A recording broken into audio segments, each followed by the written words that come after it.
भोपाल पहुंचे जिला पंचायत कार्यालय दिशा समिति की बैठक शुरू हुई। बैठक में मेट्रो प्रोजेक्ट समेत कई विकास कार्यों पर चर्चा की गई। भोपाल वासियों के लिए राहत भरी खबर है, अब जल्द ही नर्मदा जल का इंडिविजुअल कनेक्शन मिलने वाला है। सांसद ने निगम अफसरों को साफ चेतावनी दी है कि डीपीआर जल्द से जल्द तैयार किया जाए। प्रधानमंत्री आवास योजना को लेकर भी सांसद ने निगम आयुक्त से सख्ती दिखाई। 4090 मकानों का काम क्यों नहीं हुआ, इस पर जवाब तलब किया। सांसद ने कहा, प्रधानमंत्री का सपना है कि हर गरीब को उसका मकान मिले। इसमें किसी भी स्तर पर रेरा या टी&सीपी अड़चन पैदा नहीं कर सकती। जरूरत पड़ी तो इसकी शिकायत प्रधानमंत्री से करूंगी।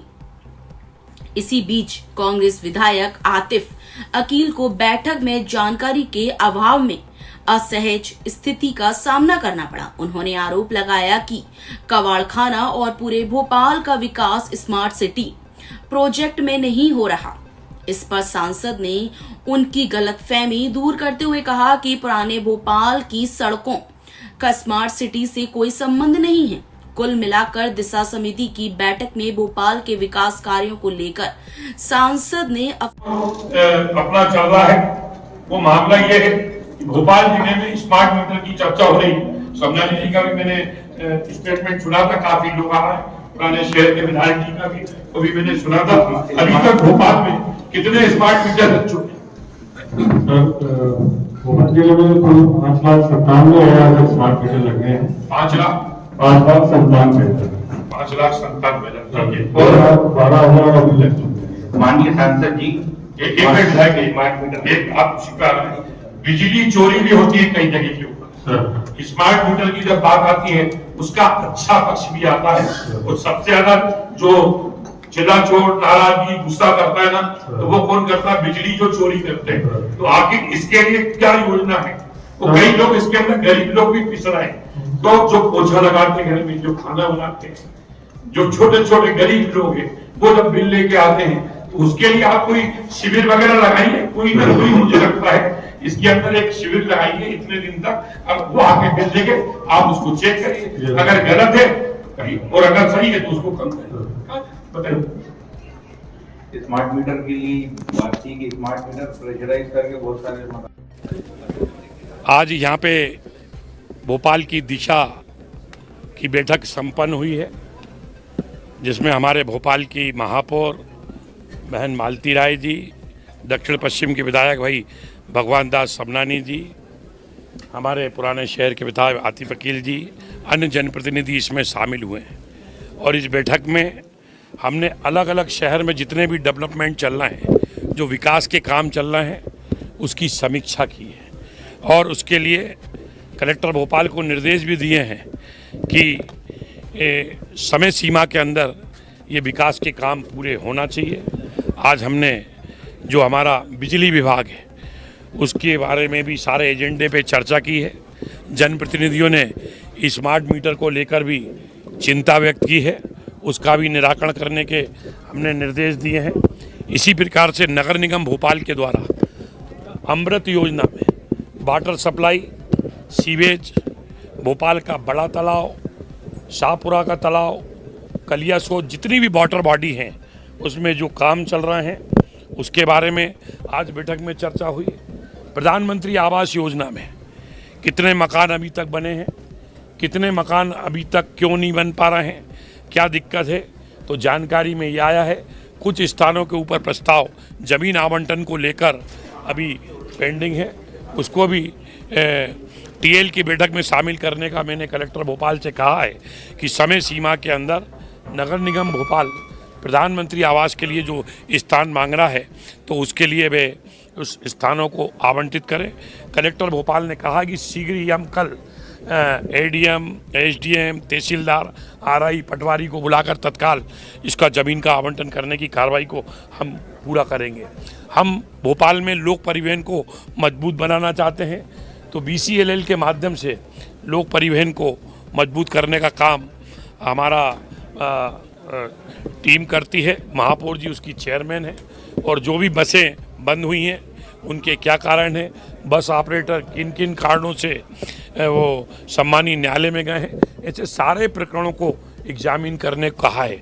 जब मैं भोपाल का महापौर था उस समय हमने लोक परिवहन को मजबूत किया था और उस समय हमने भोपाल में स्टूडेंट्स को, छात्र छात्राओं को महापौर स्मार्ट पास दिए थे, दिव्यांगजनों को भी स्मार्ट पास दिए थे, कर्मचारियों को भी स्मार्ट पास दिए थे, महिलाओं को भी स्मार्ट पास दिए थे।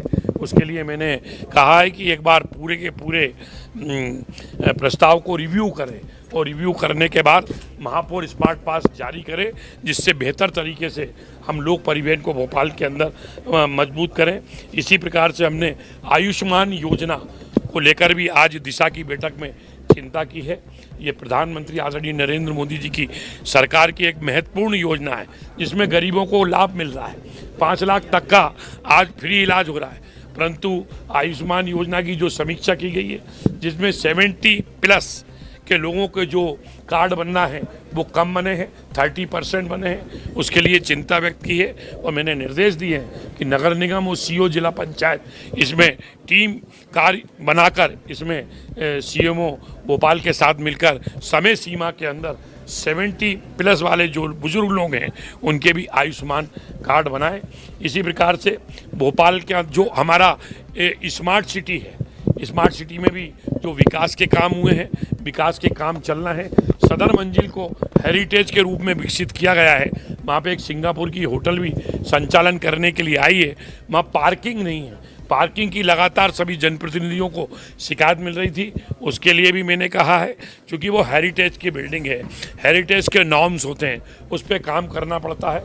मैंने कलेक्टर भोपाल को, नगर निगम कमिश्नर को, स्मार्ट सिटी सीईओ को कहा है कि सदर मंजिल के पास ही म्युनिसिपल बोर्ड की ज़मीन है, वहाँ के ऊपर हम पार्किंग विकसित कर सकते हैं। तो मैं समझता हूँ कि वो हेरिटेज होटल बेहतर तरीके से चलेगा और उसके अंदर टूरिस्ट भी आएंगे। इसी प्रकार से हमने प्रधानमंत्री सड़क योजना, कृषि विभाग की योजना और हमने शिक्षा विभाग और भोपाल के मेट्रो को लेकर भी चिंता व्यक्त की है। मेट्रो को लेकर भी कहाँ काम हुए हैं, कब तक हमारी मेट्रो चालू होगी, सुभाष नगर से एम्स तक, उस पर भी चर्चा की है।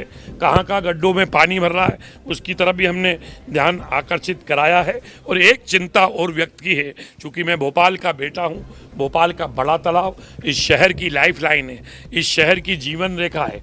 आधे से ज़्यादा भोपाल की जनता बड़े तालाब से पानी पीती है, परंतु देखने में आ रहा है कि कई बड़े तालाब के आसपास अतिक्रमण हो गए हैं और 50 मीटर दायरे में अतिक्रमण नहीं होना चाहिए। नए सिरे से भोपाल के बड़े तालाब का परिसीमन होना चाहिए, समय सीमा में होना चाहिए।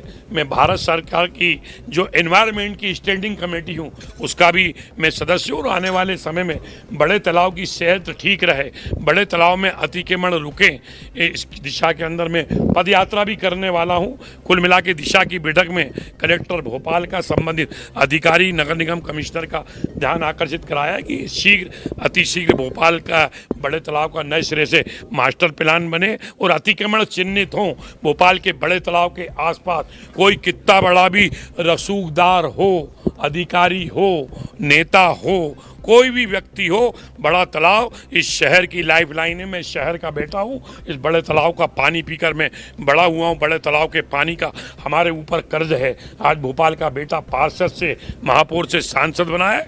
बहुत ही जल्दी हम कार्य योजना बनाकर भोपाल के बड़े तालाब से अतिक्रमण को हटाने का काम करेंगे। आराधना का पर्व होता है, हमारी माताएं बहनें अपने गरबे के माध्यम से अपनी दुर्गा की, अपनी शक्ति की आराधना करती हैं। इसमें किसी दूसरे संप्रदाय को एंट्री नहीं दी जाए। अगर कोई दूसरा संप्रदाय का व्यक्ति योजना से टीका लगाकर आता है, हाथ में आटी पहनकर आता है, गमछा पहनकर आता है, रोली का टीका लगाता है, उसको एंट्री नहीं दी जाएगी। वो योजना से आता है लग जात का, ऐसे लोगों को छोड़ा भी नहीं जाएगा। अब हिंदू समाज वो हिंदू समाज नहीं है, जो गलत करेगा उसका मुंह तोड़ जवाब हिंदू समाज देगा। और इस हमारे गरबे के अंदर इस बार सब लोग पूरी तरीके से गंभीर हैं और जो लफ्ज़ जिहाद के अंदर जो लोग लिप्त हैं, आज उनको देखिए किस प्रकार।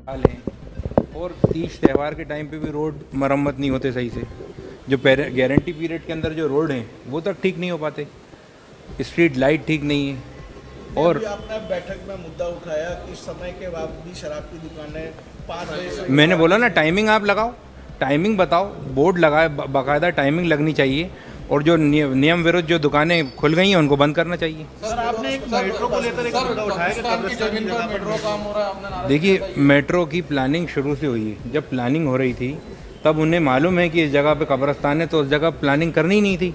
अब करिए तो प्लानिंग चेंज करके कब्रिस्तान पे मेट्रो निकलना क्या उचित है? आप लोग खुद बताइए, क्या ये चीज़ उचित है कि कब्रिस्तान की जगह से मेट्रो निकल जाए? आपने चेतावनी दी है कि अगर कब्रिस्तान से मेट्रो की लाइन नहीं निकलनी चाहिए ना। क्यों निकलना चाहिए? क्यों निकलना चाहिए? कब्रिस्तान के पास से मेट्रो क्यों निकलना चाहिए?